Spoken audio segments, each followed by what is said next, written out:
And we are live yet again. So we're going to invite Mr. Asim Dar, the man himself. There he is. Hey, what's up, Asim?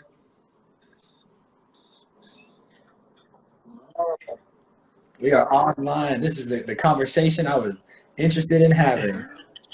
How you doing, my man? Can you hear me okay? Yeah, do you hear me? Yeah, you're a little fuzzy right now. You got Oh, Wi-Fi out there? the moving here should be. Okay, why don't we start off right now? I'll let you introduce yourself. My name is Asim Dar. I'm the owner of L&H Cafe, and I'm just out here trying to make a living, man. Trying to grow as a person, living life. You know. That's right. So you hit me up. You say entrepreneur and restaurateur, and I Yes, know sir. that those are both real difficult fields to be in. And For sure. it seems like you're able to maintain a pretty great mental health and passion and drive through it all. Of So course. yeah, Yeah, so man. I want to know what's going on in your mind to be able to do that. Uh, Man. Honestly, it's a lot. It's tough for me to explain it because I'm sure folks like yourself, like in the medical field, can probably pinpoint, hey, I'm feeling this way because of X, Y, Z. I just kind of go by what honestly just feels right to me, and Mm, I'm able to control things a lot better now than I was. I mean, the restaurant's been open now for about 2 years, but if I rewind 2 years, I'm like, man, it was rough. It was the biggest challenges for me was trying to balance uh, life and work at the same time. And just a little background, I've been in the hospitality industry for about 10 plus years now. Like prior to doing this, I was working for Olive Garden actually, though I was my undergrad at mm, University of Houston. And it was I was a server just paying for school, and mm. it ended up turning out when I graduated. I had a supply chain degree, and pretty much I was, I was just paying for school there. I enjoyed my job over there because, like, I enjoyed the whole hospitality industry in general. Mm. And I was trying to get a job at, I was like, you know what, my time is done here. Let's try companies, see what happens. And, at that time, I remember I had a lot of folks that I was friends with that were older than me that were already working in the field. And honestly, they like hated their jobs. And, and these were great people that I knew like for a very, very long time. And I was like, man, like, is this something that am I made to work, like a desk job 9 to 5? Is this something for me? But actually, I got into management after I graduated college for Olive Garden as well. So that's when I really kind of took my knowledge to the next level, as far as understanding the business side of things. And an opportunity, one of my friends, it were like, hey, we got an opportunity to do something here locally. Do you want to do it? And I always play things safe. I never would have ever imagined doing my own business or anything like that, because I've been like, hey, you know what? It's too risky for me. I'm just going to back up. I'm just going to build a safe route. But Mhm. I was like, Mhm. you know what? Let's do it.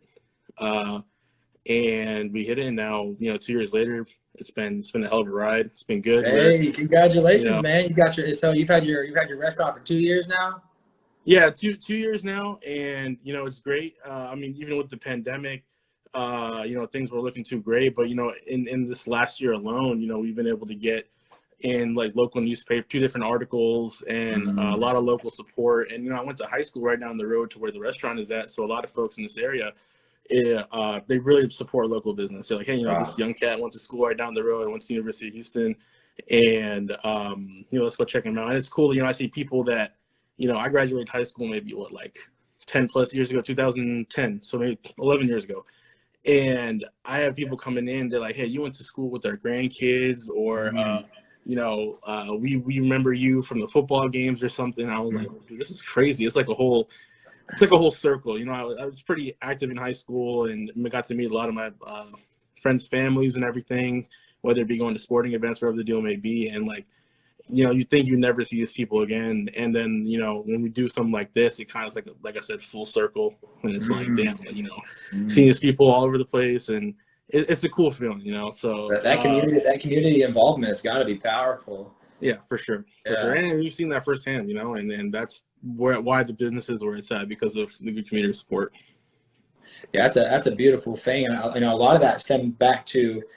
So it sounds like your whole life you've been pretty involved, pretty social, and pretty comfortable with trusting your intuition. You said most of this is just you just following your gut feeling, huh?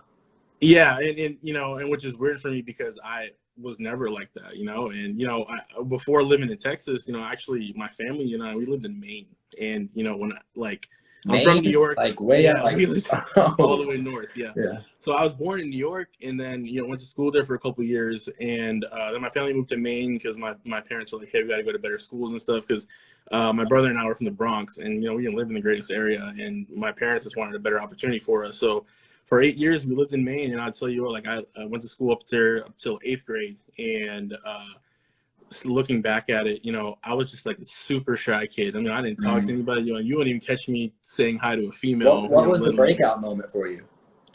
So when we moved down to Texas, I remember, and then I'll tell you, like, this is the key moment for me. It was 9th grade, freshman year, starting high school, new state.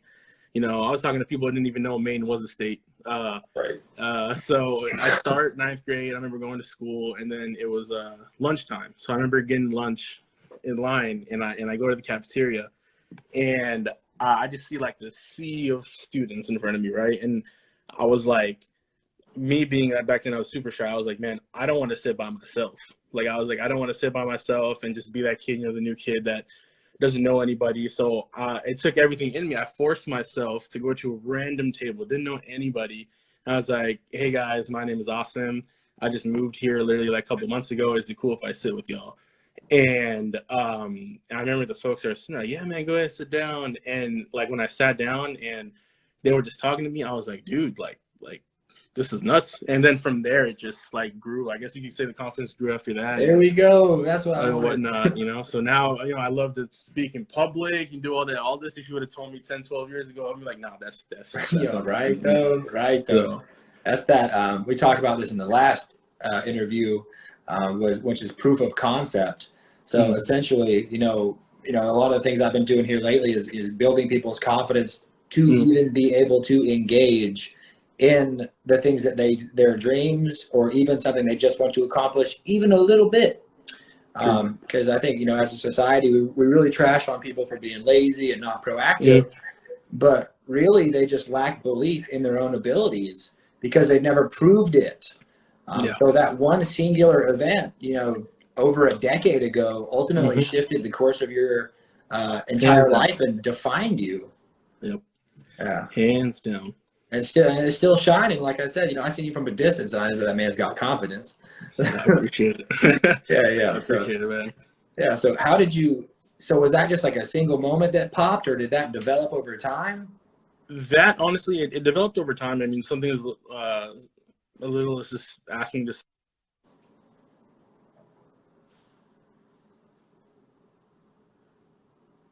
Are you on mute? Yo, Asim, can't hear you. Did you click the mute button, Asim? Yo, I can't hear you.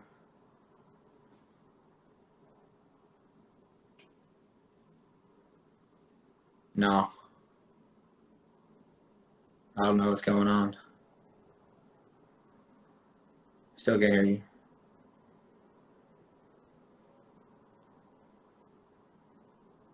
It ain't me. Huh.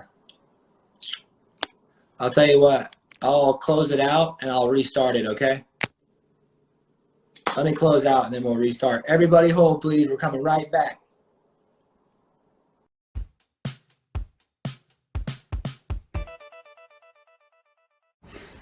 And we are back online. Awesome. Sorry about that. We were experiencing technical wonderful world of Instagram. There we go. All right. There we go. Horrible time to get a phone call right there. Oh, is that what was happening? Yeah, I ignored it, and then I don't know, for some reason the audio just kicked out there. I don't know what happened right there. Yeah. But It's hard being popular, man. I wouldn't know. not at all, man. Not at all. Yeah, No, yeah. to answer your question though, no, it's been a growing thing. It was just a set of challenges growing up. I know I had the biggest fear of public speaking, and I know when we had to take like speech classes and all that. I was like, dude, I can't do this. And I just remember I had a good friend, one of my first friends I ever made when I moved to Texas. You know, he told me like, yo, just be confident. And I was like, dude, I don't know how to be confident. And then I literally like used to just fake it. But then like I realized once if I showed confidence to other people, like people really thought like, oh man, this dude like, you know, really confident, you know, speaking well and all that. And it kind of just turned into something that I like just acted, and it kind of became a permanent thing. Mm-hmm. And learning how to communicate better, because I honestly feel like, you know, looking back at my collegiate career, one of the most important classes I ever took was probably speech. I mean, like there's so many problems that can be solved just by communicating properly, and a lot of folks, you know, don't communicate properly, or don't either know how, Mm-hmm. or identifying a problem and trying to find a solution to it. But it's just kind of grown over time, man, and it's been great. And I'm telling you, so till this day, I think about that lunch moment, and I'm just like, damn, you know, it's been a long ride. No, So for sure. This is yeah. something that I do in my, in my practice now, and especially when addressing people who have like, low self-confidence or some history of trauma, is that these people, for the most part, have only experienced negative things. So Mhm. therefore, they just like don't believe. They literally have Mhm. never felt it. So they don't even, whenever we say be happy, be confident, they don't even know what that means. It's Yep. something, beyond them. So Mhm. proving that to them and creating environments where they can be that and do that and improve it to themselves, and then they can own it, because there's this wonderful thing called generalized intelligence. It's Mhm. not something that we talk about, and it's an absolute travesty. And if you're in the entrepreneur world, for the love, this. If you learn something in one area, you now know that in the rest of the Hands areas. down. Yeah, Mhm. like whenever you miss that email that was for you to sign that contract, and you just lost, a cool 2 grand, and you're like, oh God. And you best Mhm. believe you'll answer those emails, or you'll get Yeah. there from now on. Or that one day you have a breakdown, and it's like, that's because I woke up late and didn't do my morning routine. You learn to just not do that again. And just little things like that is ultimately, if you have that one powerful experience like you had, then it transforms the absolute rest of your life. And there is such a need for us to go out and pursue these things, instead of just like, everything nowadays is like, I just don't want to feel bad. I just don't want to feel Mhm. bad. Like, keep the bad away. No negative, only positive. That whole mentality is trash, garbage. And that's, one of the reasons I had left, psychiatry, is because I felt like we were exclusively talking about the bad aspects of people, and and trying to keep away the sad, versus Mhm. like, no, we got to go get this happy. We got to Yeah. go get this positivity, and we got to create something special. Also, one of your people wanted a shout out for Roz. Yeah. So we got to give him one, man. What's up? I don't know Yeah, you, but bros. I love the audacity. He's trying to hop in that limelight. Yeah. No, one of the things you hit on was that like I feel like you have to break down and be sad to appreciate, you know, the happiness. I Mm, feel like, you know, it kind of goes hand in hand with the phrase, you know, like if you gave somebody $1 million versus somebody who earned $1 million, you know, they're gonna be two very different people. You know, more than likely the one that earned it will appreciate it a lot more than the mm, ones that were just given. And you know, there when I first did the business, you know, man, there was you know, I was working 7 days a week, 15+ hour days. You know, from before getting the restaurant stocked up to opening and doing all that, and that was probably the most that I've ever been, you know, physically challenged, mentally challenged. And you know, there were times, you know, breaking down, you're like, dude, like, is this what I'm doing is right? You know, like this is my first time doing something. How do I grow a business? What am I doing here? Maybe I should have right. just gone down another route or something like that. But like when I'm looking back at it, I'm like, hey man, to me, all the times where you feel down, you feel defeated, those are almost like, I feel like a rite of passage, something you have to go Mm-hmm. through before you reach, you know, the level of success you're looking for, or for things to look up, because it makes you appreciate it that much more, you know. And so I feel like I've learned to embrace those things. You know, hey, like, there's times you feel down, all that, but it's always brighter on the other side of it, you know. That's necessary. And, you know, we add a little bit of flavor and texture to life, you know, whenever we start getting those rougher experiences. And, you know, this is one thing I've literally asked to some of my, you know, patients, clients. And I'm like, okay, if you could lay in a bed and I could inject you with a drug that made you experience only euphoria for the rest of your life, and you laid there in a melted goop, is that something that you would want? Mm-hmm. What you would never gain anything, you would never pursue anything, you would never have a desire to move. You would be totally fine laying there and just feeling whatever it was. And there's a half-life to that. And after you get a little bit of pleasure, a little bit of happiness, it's you don't really feel that anymore. It's always changing, it's always shifting. So the best thing that we can do, one of my favorite psychologists, Carl Jung, student of Sigmund Freud, but better, in my opinion. Anyways, he said, until our leaves and our branches reach heaven, or until our roots reach hell, our branches and our leaves will never reach heaven. So ultimately, we are only as happy as we have suffered. Mm-hmm. And it's a spectrum. So the more that we experience each way, the more we have awareness of and can truly appreciate the good times and the positivity. So I know there's some suffering that comes with entrepreneurship. Mm-hmm. I know there's some pain that comes with it, but I know there's some extremely powerful circumstances that you've been through as well that have told you that, like, yo, Asim, you're doing it. You're doing what needs to be done, right? Mm-hmm. And it's funny you mentioned that. One of the inspirations behind everything is that a little background to myself for folks that know. When I was 17, my father actually passed away from pancreatic cancer. And he also was I've been just following his footsteps. He was in the entrepreneurial world, did the restaurant thing. He was a very jolly person. Growing up, I used to always see him talk to people that he never knew, and then it just they just clicked. Everybody he talked to just clicked. It was just like, you know, he knew them for years or something like that, and he was a very memorable person. And so I kind of based my life around his. And being, you know, when I was 17 when that happened, you know, you're a young teenager, like, I don't know what's going to happen in life. You know, I was in high school, you don't know what's to look forward. And one of the most important things to me, as you know, I've grown up now, I'm 29 now, and I always tell my friends this, and even the young generation below me that I'm in contact a lot, that they're going to college, like, you know, you get drilled into your head, like, you got to go to college, you got to get a degree. When you get a degree, go get a job and go work. And then, you know, my perspective is you're gonna work till you die, you know? Right. Like, and a lot of these people that I'm friends with that I know, great personable people. And I know they don't like their jobs. I know that they don't, you know, doing the office stuff or whatever. And I'm just like, you know, you're going to be doing this for a long time. Why not do something you enjoy? And one of the things that I think people neglect is about being happy. You know, people are looking at the money of the job. They're looking at, yeah, man, you know, I get to go to a new city. You know, they're paying for me to move there. I'm going to work this job.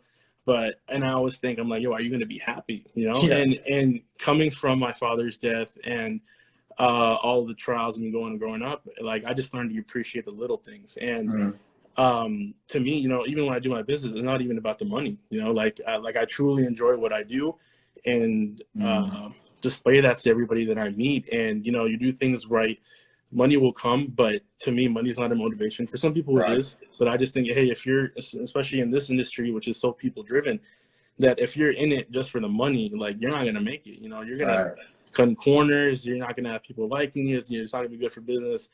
And even now, you know, when I talk to people, yo, just, if you do something, make sure you're happy. Because especially if it's work, you don't want to look back at your life, you know, when you're 60, 65, 70, be like, man, you know, I could have done something different, something that I could have enjoyed those 30, 40 years of my life doing something that I actually loved. And that's the biggest thing for me for passion, because, you know, like, I'm a firm believer that you don't choose your passion chooses you. Right. And it's like, I kind of grew up cooking for fun. It was just something at home I did. You know, I made omelets or whatever. And I never in a million years would have thought, hey, like, I'm going to be doing the restaurant thing. You know, I'm going to be owning a restaurant in the future. And it's been insane. You know, it's just something that I connected with. And it doesn't feel like a job. You know, I don't have to be like, oh, man, you know, Monday morning I got to go in, you know, got to do this and that. I got to wait till Friday afternoon to enjoy my weekend. So it's all about being happy, man, and that's one thing I think people neglect. Right, right. That was beautifully put, man. Powerful words. I And appreciate that's it. one of the reasons I wanted you here was to explain that the process is literally like life is a process. It is an unfolding thing that exists right here, right now, not later, and Mm-hmm. not in the past. The best thing that we can do is focus on the boat that we are rowing right here, right now. And Right. if I'm not enjoying it now, all I'm doing is programming myself to not enjoy it in the future. Mm. And I'm just not here to do something like that. And one of the reasons that I bounced out of the medical system to create my own thing was exactly what you described. Was why in the world would I ever sacrifice my passions, my well-being for anything else, like anything else? And whenever I made that leap, and to the good audience, it is an absolute leap whenever you make the decision to go out and do your own thing. It feels like you're jumping off of the edge of a cliff, Mm-hmm. like here's societal norms and societal standards and the status quo. And you're like, oh shit, am I going to do it? And then you do it and you think you're going to fall, but then you end up flying away. And it's Mm-hmm. like, oh wow. It's like, this is what it feels like to experience true emotion and like true passion. And when I do suffer, I'm not going to say you're not, like, you're going to suffer, but for the first time in your life, you will suffer for something that actually matters to you, which is what you are True. creating for the people that you love and care about. Your gift to the world, yo. For sure. I appreciate it, man. I couldn't say that better, man. It's crazy. And like I said, I don't take risks, man. I'll be honest, and the saying, I remember I watched this video of Will Smith and saying like, hey, what you're looking for is on the other side of fear. And Right. that is true, and like I would have never, like I said, never expected anything like this. And it's a lot of those fears that hold a lot of people back. And I see so many of my close friends and family. I'm like, man, these folks have so much potential to do so much more in life, just beyond work, just in general, like, hey, like just personalities, and they're holding themselves back, whether it be through Mm-hmm. fear or they're comfortable in life or whatever the deal is. But like I said, my I guess my biggest purpose in life, is trying to leave an impact, Right. and Mm-hmm. because I saw that's what my dad tried to do, and it's something that kind of passed down to me. So I'm like, when it's all said and done, I always imagine, man, like just how many different people I can affect, in a positive way, whether it be, support, whether it be whatever one way or another, because, you grow up with all this knowledge and stuff, and these trials and everything. It goes in hand with like when you're younger, your parents try to teach you things like, hey, try not to do this because this will happen or whatever. And it's all this knowledge that should be like passed down. And whether it be, whether just talking about business in general or health or just mental status of folks, and just like, hey, this worked out for me, or Right. reaching out to somebody that might not be feeling the best or whatever way, like, hey, just hey, I see you're being this way. This is, if you're looking for any sort of advice, this might help or that might help or something like that. And to me, it's just about impacting people the right way. Mm-hmm. So, first of all, beautiful. I gotta break this down because someone said food is a huge impact! Exclamation point. And it's down. And food is that's simply the vessel. That's his means of carrying out what Mr. Asim is actually doing, which is balling out on his passions, developing his mindset, and sharing what he is best at with other people. So, from a standpoint, that is the actual impact. You see the food, yeah, Mm-hmm. but the true impact is seeing you go out and do that and to act on the things that you should, and to execute on you, and to believe in you. That's why your father affected you. Had Mm-hmm. nothing to do with what he was doing, but how he was doing that. And that's the message that I try to relate to people. My father is a plumber, and I have seen him impact more people than physicians on a day in and day out basis, strictly because of how he conducts himself. That man loves plumbing. Don't ask me why. He loves it. He enjoys it, right? But so we could easily say like, oh, it's just a plumber, right? It's like, you could say that, but that's really dumb, because the amount of power that you can generate by leading by example is the truest way that we as people learn, is by watching people in our immediate group. Those are our leaders in our lives. Like television is one thing, magazines, all that. But whenever you see somebody balling out on their dreams and making them plans and then making it real, that's what changes society and culture. And bro, that was one of the reasons I bounced out of what I was doing to go create something new. Granted, it's not traditional. That's totally fine. I don't want it to be. I simply want to echo the message that I recognized that humanity needed the most, which was we got to believe in ourselves, and we got to do it like now, not later. Hands down, man. It's the time is now, and if you don't do it now, you're gonna look back like, wow, 10 years blew by, 15, 20 years blew by, and you're like, wow, I could have done stuff differently, and I feel like we live such in a selfish time for some reason, that people want everything just to themselves, that you never know, just helping somebody out in one way or another can potentially change their life in a way. It doesn't have to be anything big or subtle or anything like that. It's just like something. I'll give you an example. When I was a manager at Olive Garden, I used to compliment my staff randomly, like just out of nowhere, just to boost morale and stuff like that. If I see somebody that wasn't coming in, you can tell by body language, and how somebody's acting, if they had a rough day or whatever. So I ran, and shout out to my wife for this, because I don't know anything about makeup or anything, but I know, the little thing the girls be doing, the cut crease, whatever it is, the wings, crust, Right. whatever. So I remember just telling one of my staff members, I was like, hey, like your eyeshadow looks great today. Something random. And I just saw like her face like just brighten up. Like she looked she just looked miserable coming in.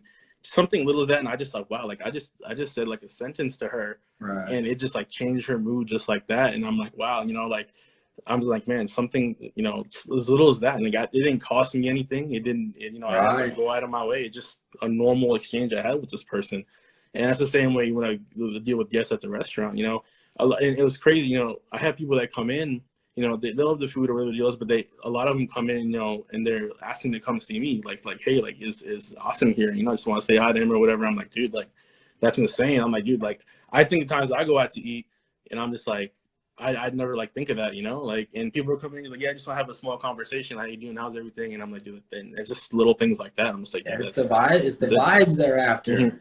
It's very powerful stuff, and I think as human beings, we make a consistent mistake, and that is that we think and we have to go out there and just absolutely just create some massive thing in order to create an impact or to change the face of the world.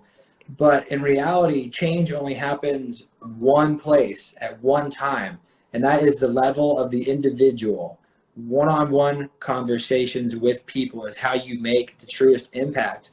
And that is simply an accumulation of those micro expressions, those tiny little things, those tiny little, the way that you talk to somebody, how you go about those things, even if it's something simple, can create very complex emotions in people that will really change the nature of who they are. And if you ask people defining moments in their lives, they're really not some crazy, I scored a fourth quarter touchdown in front of 50 million people. It's like, no, it was, for me, I had a professor email me one time that said, just don't waste your potential, because I got an A and then a C and then an A and then a C and then an A. And she was like, what are you, bipolar?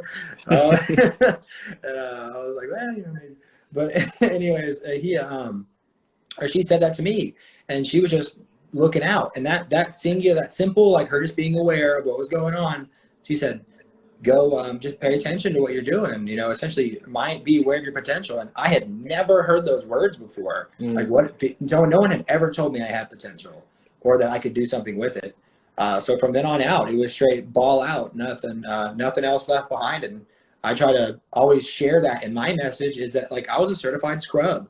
I couldn't even get into a 4-year college. I had to take remedial testing to get into a community college. And I graduated summa cum laude with a 3.91, and it all fired off from that one person at one time with one sentence in one email. You feel me? So don't take it for granted, bro. Every time you walk by a table and you look at somebody in the eyes and you ask them how they're doing, that you're creating that change. That's impact. Yeah, it's one thing when I touch tables, people sitting down and eating. It's great because I'm talking to them and, I get to find out stuff about them, it makes like, I like to remember people on a first name basis, whenever I can.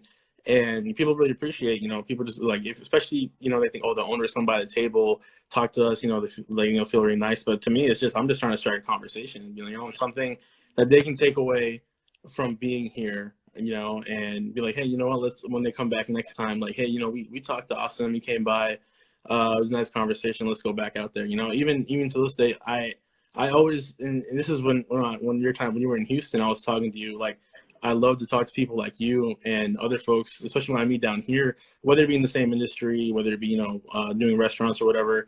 When I meet people that are just as motivated, and that have that passion, it gets me even more motivated, and it's kind of like, dude, like, this is awesome. Like, I love seeing that, and it's a shame, there's people out there that see that kind of stuff and they just immediately, they think the complete opposite. They're just like, I quote unquote, haters and stuff like that, and I'm just like, what it takes so much more energy to hate and dislike than is to just give props to somebody, like, hey, you're doing good.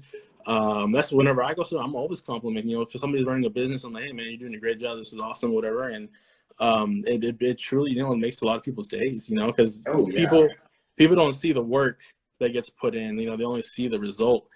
And if people knew what it took to get to where these people got to, and just thank them or whatever, like, they would just see a whole different perspective, like, people don't see the grind, then like I said, they see the final result, and that's what they base everything off of.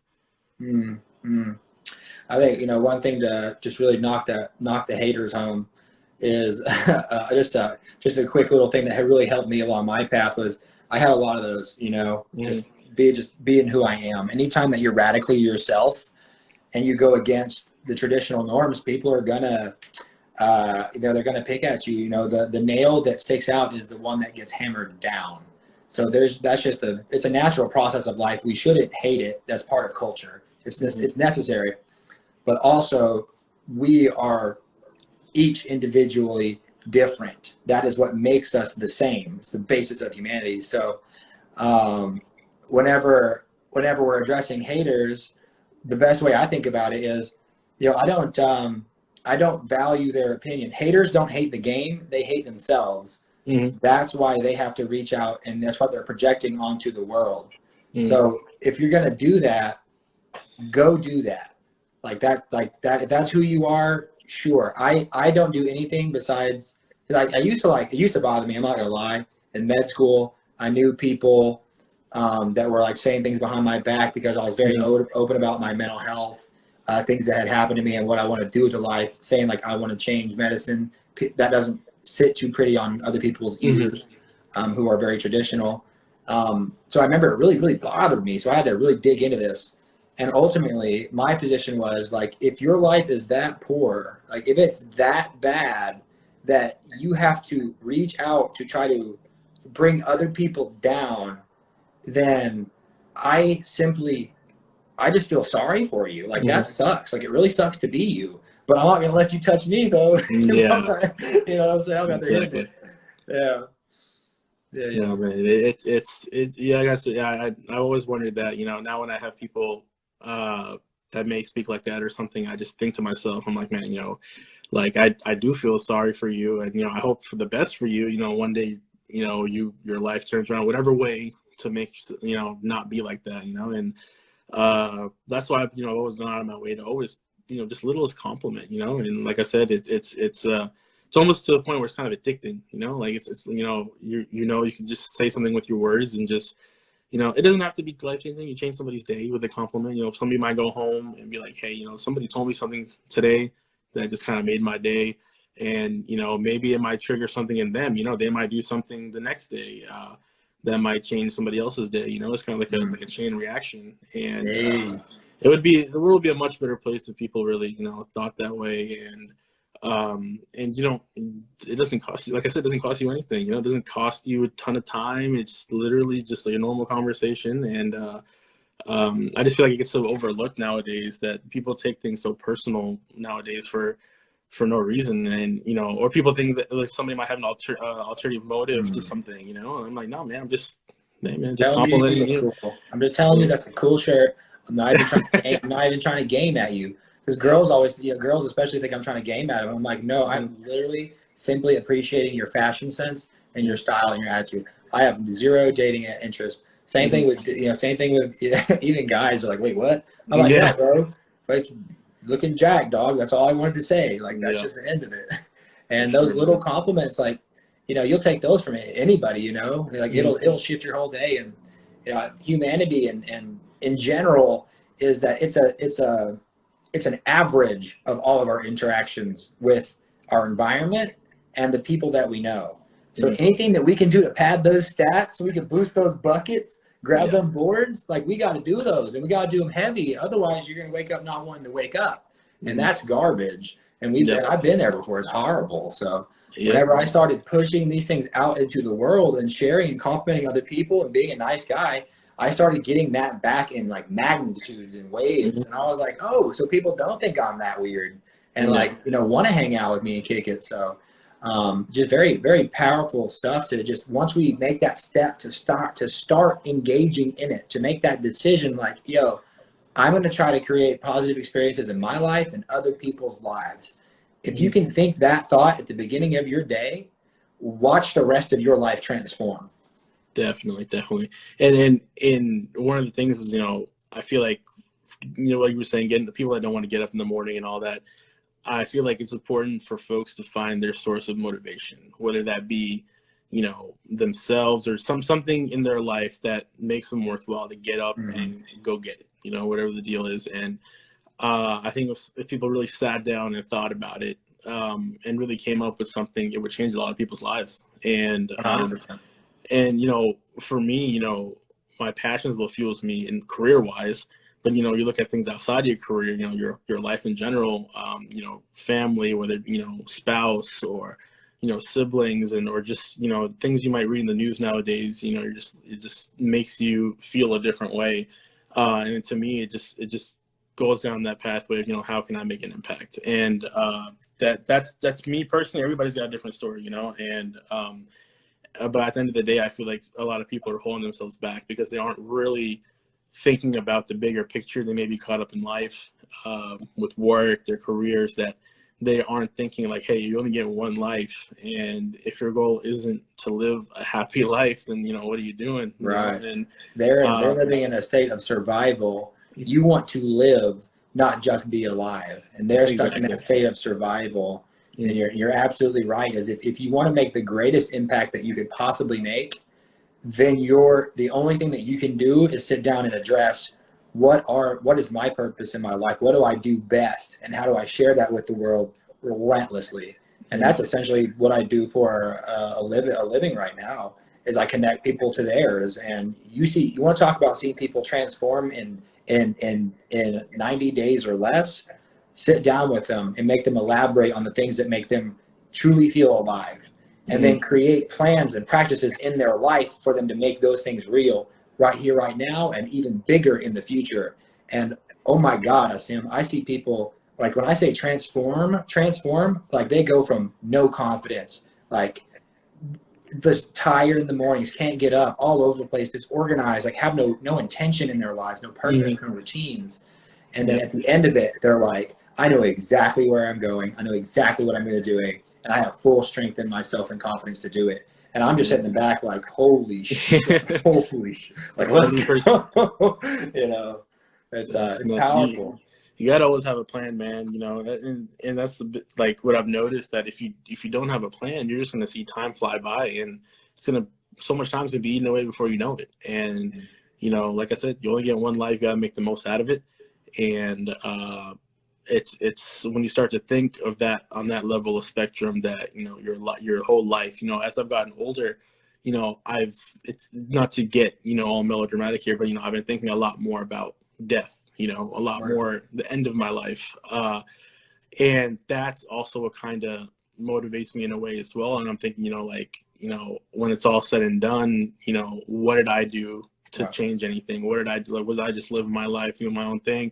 And I told my wife this a couple months ago, and I was like, man, like when I pass away, like I want to have the biggest funeral. Like I want to have such an impact on people's lives that when I passed away, people like just are there, um, and because I saw, how many folks that my dad helped in his time, family, friends, even strangers, and whenever they had found out that my dad passed away, and these people didn't even, you know, yeah, they were the close friends, families, but folks that didn't keep in touch with my dad every day, whether it be customers of his or people that he might have met here and there, supermarket that he might have gotten kind of close to. It could be years they've talked, and when they found out that my dad passed away, just like tears. They're like, dude, we didn't even know. And folks that when we lived in Maine, I still kept in touch with them here and there when they found out my dad passed away. Like I remember getting phone calls from them, and it was just like them crying on the phone. They're like, dude, like your dad helped me out before I had a job. I used to come by his convenience store. He'd give me like a chips and a soda. Like he wouldn't charge me for it. And then, I got older, got a job and everything. I still go see him and all that. And I'm just like, damn, like, you wouldn't talk to him for over like 10 years. And then you still had that level of impact Wow. on you. And you remember him as a kid, and then that's why I was like, man, like to me, that's what life's about, in my opinion. Like for me, that, do all the good that you can here, and when it's all said and done, what have you done? Strong, powerful words, it sounds. And I think that we probably have that in common at a young age. I think I was exposed to death earlier than other people would have been, kind of witnessing my brother getting hit by that truck and him kind of being taken away from me. Whereas, other people don't ask that question, or they think that death isn't real because they haven't seen it firsthand. Whenever you see it firsthand, it'll wake your ass up. Oh yeah. It really will. And it's going to do two things. And first of all, it's either going to scare you, which it should. And then second of all, it's going to make you question some things that will highly, highly motivate you. So for my side of things, like, yeah, if I died tomorrow, what would be on my tombstone? I asked myself with that when I was like 18, and I was like, oh no. It's like this was just like a guy. Like there's literally nothing that you could have said about me that was special, And I had to realize that, and I asked myself, well, why is that? Well, bro, because you never actually tried at anything. You never invested. You never risked anything. Or somebody just posted, most people get through life trying to safely get to death.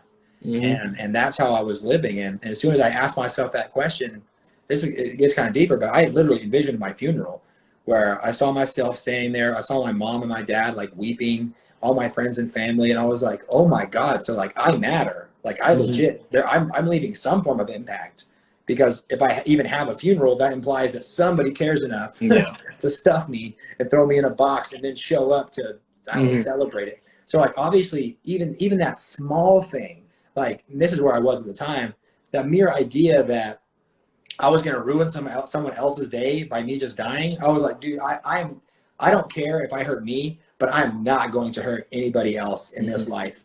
And then slowly that evolved into, wait a minute, if I can hurt them, that means I can also help them and elevate their experience. And then that became my mission in life, was like really just lifting people up relentlessly, whatever it takes to do that. That's what I'm trying to do. Hence, like, lifestyle physician. What does that even mean? It literally means whatever's going on, I'm going to get to it and piece something together to create something for you and me, because that's my lifestyle too. Is filling in the gaps in other people's and helping them see that, because I kind of do everything. I don't know if you. I mean, keep up with stuff for sure. You're like, what do you do? And I'm like, life. I do life. Whatever makes me feel life, I ball out on it. When I first ran into your stuff, and it was weird, like just by glancing over what you were doing, I immediately knew what you're doing. And I know to other people they might understand, but coming from this type of background, I was like, man, I know exactly what you're doing. And to me, it was almost like unheard of. I was like, dude, this is like a sick idea. And like, you have the background to go head first into this, and you are making an impact, which is great. And that's why I was telling you when I first met you, right at that wedding, I was like, immediately off the bat, I'm like, yo, there's something about this guy. You got this aura around you, man, or something. And that I normally only see in people that are so passion driven. And it's funny you talking about death, that a lot of people avoid death because it's uncomfortable. And you like, those are conversations you got to have. And, unfortunately, you said it was like a wake up call, right whenever, COVID was at its peak. We had a good friend of ours in our friends group, his mother had passed away from COVID, and that was the first sense of death that, you know, me and my friends and it's similar to Q and them out the when, you know, they got a huge group of friends, 20, 30 people, similar to me, and that was the first time that we truly were impacted by a death that was, you know, that close to us. So we're like, dude, you know, this is real. And, you know, we went to the funeral, and my biggest thing, you know, when I see folks that are, you know, not doing what they're supposed to be doing, or they're just messing around, or, you know, they're not where they should be in life because of, you know, they're letting their, whether be I got a problem with a family member, or, you know, this and that, they're holding themselves back in life. Honestly, if you go to the cemetery, man, and you just like spend a little bit of time there, like it'll change your perspective, you know. And going, you just like, if you're at the cemetery, you might see somebody there for a funeral, and I guarantee you, like, it will change your perspective. And, you know, that's another thing that kind of shaped my future. You know, coming from a Muslim background, you know, when we went to at my dad's funeral, you know, keep in mind, I'm 17 years old. Like, I physically like went into the grave to help lower my dad's body, and me and my uncle.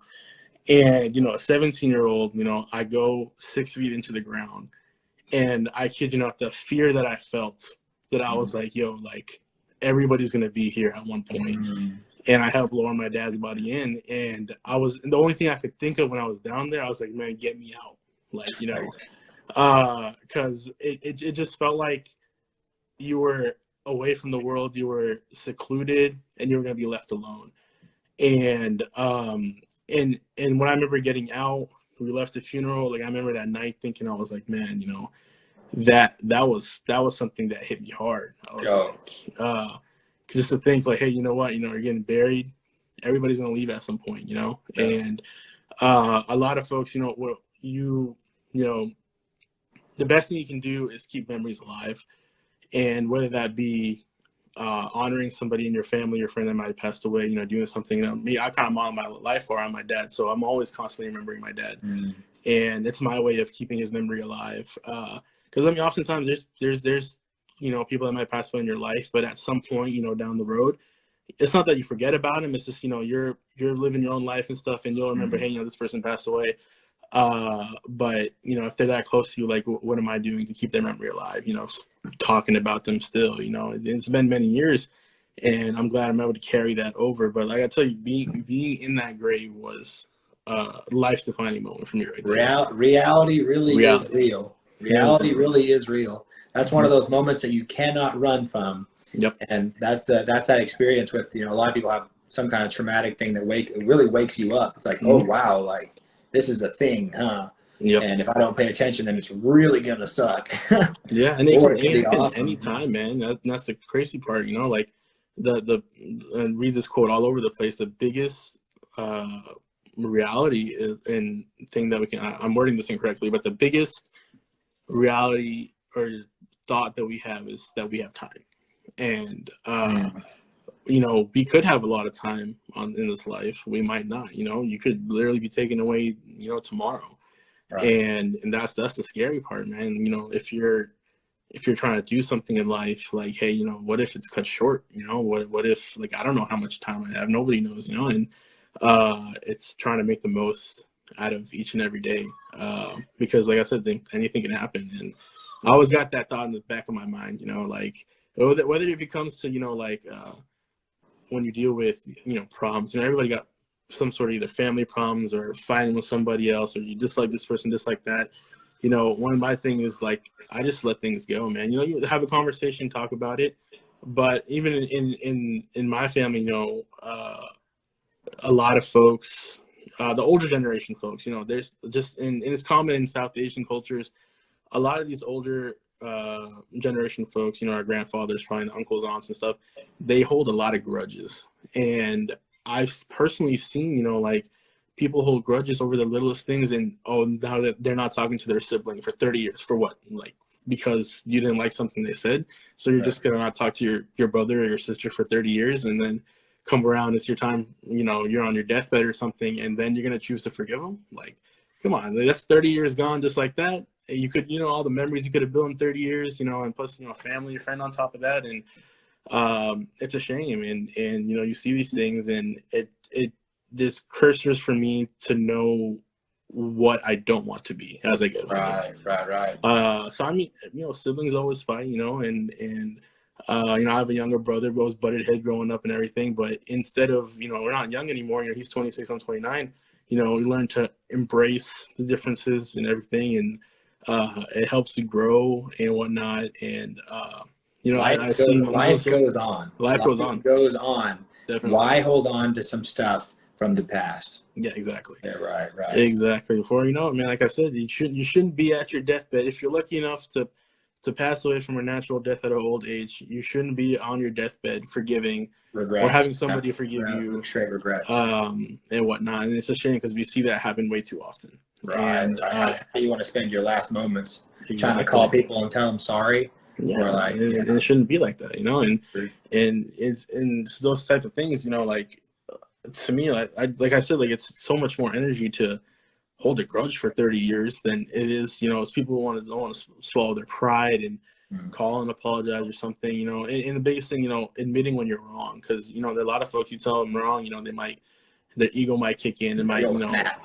Yeah, just snap, like, oh, what are you talking about, blah, blah. And it takes a real person to really dig down deep and be like, hey, look, you know, I was wrong, like I might have done something completely wrong to you, you know, verbally, business related, whatever the deal may be. But for somebody to come deep down and apologize, something like that, like shows a lot about their character and willing to put their own personal pride to the side for the future, you know, like, you know, why pride, you know, stuff like that. It just irks me, man. Like I tell you, like I'm with you. No, like you've been, so from somebody that has experienced it firsthand, you recognize the value of living the way that you live, and to appreciate the nature of being like aware, open, and honest. Otherwise, we're gonna go, because like, you know, you were just simply aware that the fact that this happens, you know, death happens. Other people, their time is coming. So what we're doing by sharing our stories is providing insight to some people that haven't experienced. That's our job. That's literally our job. Is, you want to talk about making an impact?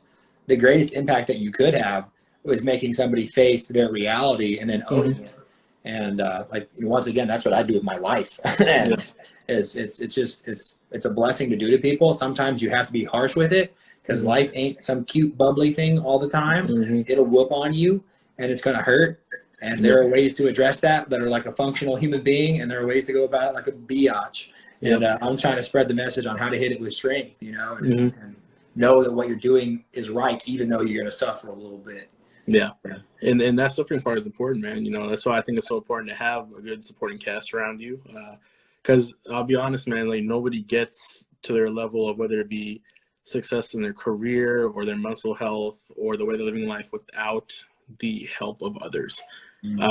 And, you know, yeah, it's such, you know, like looking at the bigger picture, you got to have the right people around you that have the best interest for you, and so it's people you can rely on and stuff. Because, you know, a lot of times, you know, I see people all the time, you know, they say they got these close friends and everything, but, you know, just something as little as like, you know, they share some good news, and instead of them being, you know, super ecstatic about it, you know, they're kind of like, oh, okay, you know, think you're big shot or something. You might have something that just rubs off the wrong way. Right. You know, they you know, maybe all friendly to you in your face, but then, you know, behind you don't know what's going on. They're not really there for your best interest. But for people that are going through a lot of stuff, that, you know, have a deteriorated mental health, that need help and stuff, you know, I believe it starts with your supporting cast, man, you know, and or at least being able to recognize what the root of the problem is. Because in our culture, you know, just from me personally, for I've seen growing up, like a lot of folks can't calculate or find out what the root of their problem is. Like it could be one thing, but then they might be trying to blame it on something else, or they might try to be manipulative, or whatever the deal may be. I think it takes a lot of effort to be like, you know what, hey, this is my problem, and then on top of that is how am I going to help solve that problem, and, you know, get my mind better where it's at. And I feel like a lot of times, you know, people really neglect that. And, you know, they get this. I'll speak about men in general. Like, you know, a lot of men, especially in the South Asian culture, or maybe men in general, think like, hey, you know, if I got a problem or something, you know, I gotta be a man. I shouldn't be showing this type of emotion. Like I should be able to suck it up and, you know, move through life. And, you know, a lot of people do that, and at some point there's a breaking point, you know, that you just can't take anymore.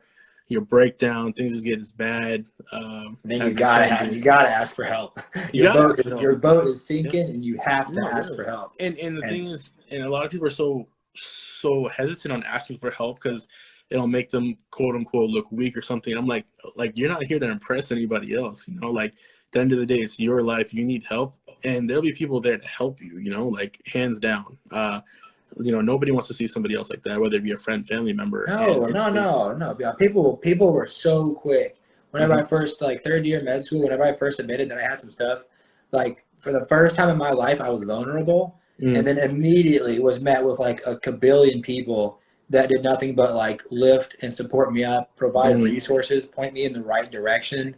They challenged my delusions that I wasn't good, or that I wasn't, you know, that I struggled, or like I you know, because a lot of it was just the way that I viewed myself, which is straight just delusional, because I was so like OCD about how I looked, how I acted, and stressed out about these things. And these people were like, "Bro, you're awesome. What are you talking about?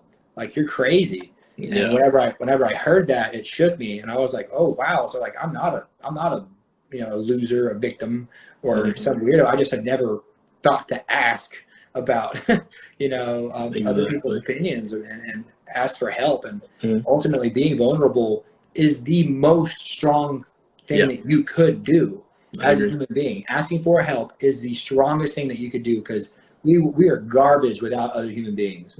A single human is nothing but a naked monkey, and you can't do nothing. You get a couple of us together, we can go to the moon, though. So that's that community element. That's why I'm glad to have these conversations with you, Asim, because we got a lot of crossover. We got a lot of interaction on the chat. We got people definitely, man. We got people interacting left and right, man. Yeah. So tell us, man, how can we find you when we're in Houston, so we can come get some of that food, man? So Houston, we're Northeast Houston, L&H Cafe. I'll type the little Instagram handle here for y'all to check it out. We do like scratch made burgers, wings. We do everything made in house, keeping it nice. Northeast Houston, located in Porter, maybe about 20-25 minutes outside of Houston.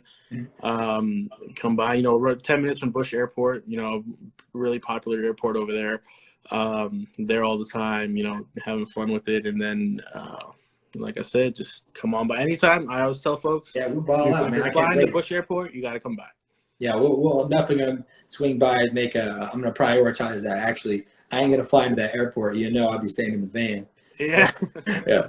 What's the last closing quote or closing phrase you want the people to leave with today? Oh man, my most favorite quote of all time, man. Love what you do. You never work a day in your life. And cliche, but straight to the point. It works. No, it's the absolute truth, man. And I think you demonstrated that today. So I want to say, like, just thank you so much, bro. This conversation was supposed to be 20 minutes, but we've been going on an hour now. Hey, time flies, man. Time flies. Yeah. I'm gonna host you on another one, though. I look forward to seeing how your restaurant and your career develops, man. You're gonna crush it. For sure, man. I'll be in touch with you, man. Always a pleasure. Later, man. You have a great night. Thank you, Dr. Benjamin. I'll see you soon, all right? Bye.